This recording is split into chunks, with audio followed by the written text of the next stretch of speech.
Ayan guys, gagala natin yung ating alagang aso guys. So ayan, kukunin natin sa likod. Pinagana to. Ayan, kukunin natin si Jimsky. Ayan guys, ang likuran. Nilagyan ko siya ng harang guys para hindi siya matalsikan ng tubig. Ayan, gagala natin siya yung umaga. Ayan siya guys, sinali ko siya for sure guys, hindi siya makakatakas sa kanyang bahay.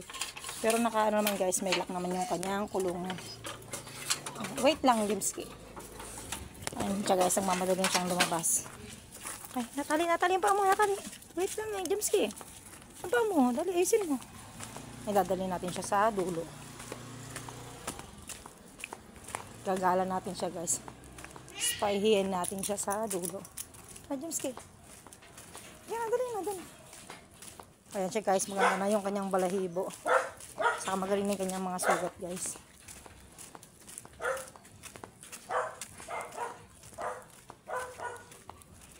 Ito, Jimsky. Ayan, gagala lang kami sa dulo guys. Paihin ko muna siya. Dali.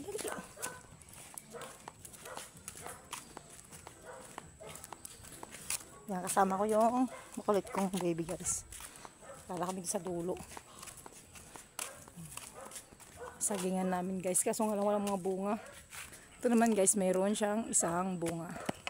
Sayang, paihin ko lang siya guys. Yan, dito kami sa dulo guys. Ayan, dulong-dulo na itong pinuntahan namin guys. Ayan. Maano siya guys, matalahib na siya ngayon. Hindi na siya katulad nung dati guys na malinis. Pero may nagpatabas guys, oh. Natabasan yung gilid ng kalsada. Ayan guys, yung kabuuan niya. May mga tree house din sa taas niyan guys. Pabrika yan guys sa kabila. So ayan. Palibot guys. Ayan.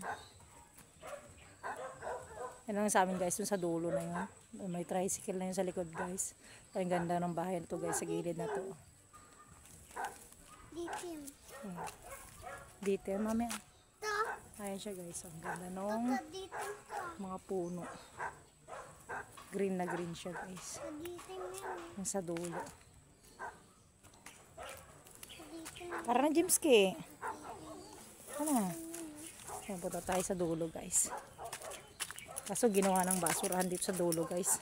Kasi yung mga dating nakatira sa dulo guys is ginawa ng basurahan dito. Pero dati guys malinis dito kasi pinalinis ko dati lahat ito guys eh.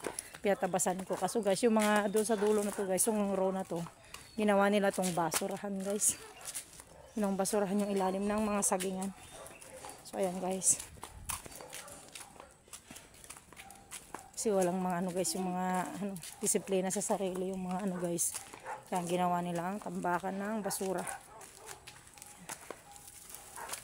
Yan guys, may dulo din guys. May bahay sa taas guys, kaso nga lang masukal na siya guys. Pero malalagyan na rito ng mga bahayan guys. Namnan lang namin muna. Ayan guys, may mga gabing pangsigang. Kaso hindi na pwedeng ano guys, kasi gawa nung may mga basura na siyang nakalagay guys. Ayan, mga halaman. Diyan nila tinapon guys.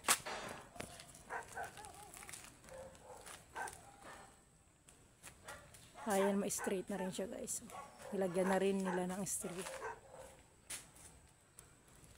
May mga puso din doon guys sa dulo. Ayan guys, puro basura lang kasi guys yung dulo nito. Puro ano na nila. May mga bubog pa nga guys pinaglalagay nila dyan.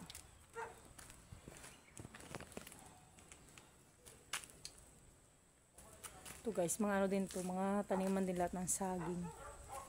So ayan. Makyat na nga yung ano guys, oh, yung damo sa kuryente. Tara na Erwin, uwi na tayo.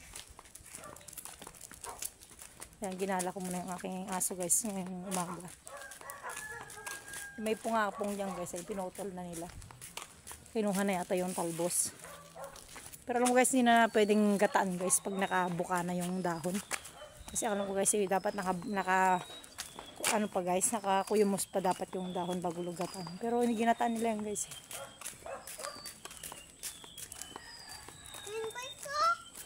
E-bike.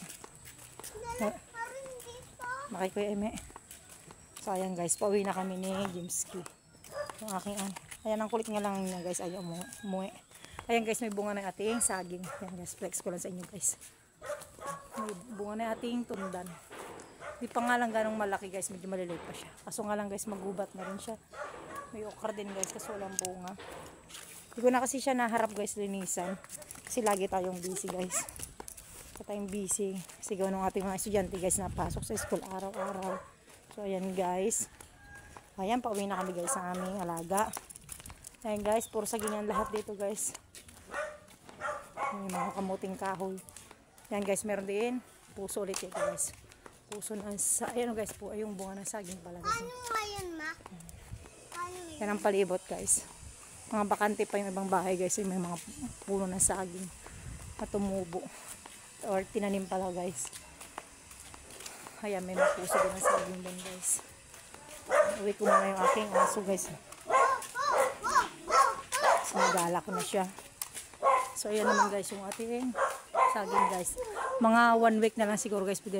May meron pang ano guys yung ito yan. Mayroon siyang isang ano guys. Katis. Medyo mataas nga lang guys. Yung iba nasa dulo pa. Meron sa dulo yung iba guys. Ayan, sampalok. Ayan, may sampalok din guys. Sige guys, kita rin doon. Ayan, meron yung halaman. Ayan. Napakalamig dito guys sa ilalim nito. Kasi gawa nung hindi siya nasisikatan siya ng araw guys. Basta ano na lang siya guys, lilim siya ng mga puno. Yun lang guys, thank you for watching.